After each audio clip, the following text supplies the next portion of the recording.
از مردی برهنه روی سر می طلبم، از خانه عنکبوت پر می طلبم. من از دهان مار شکر می طلبم، از پشه ماده شیری تر می طلبم.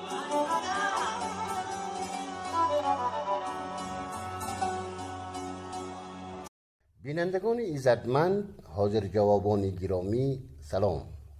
خواهشمندم گویید در این مصرع‌هایی که هنرمند محبوب استاد عمر تیمور می‌سراید، در مضمون عباره و کلمه های معما انگیز آن سخن درباره چیها و طلب چیها می رود.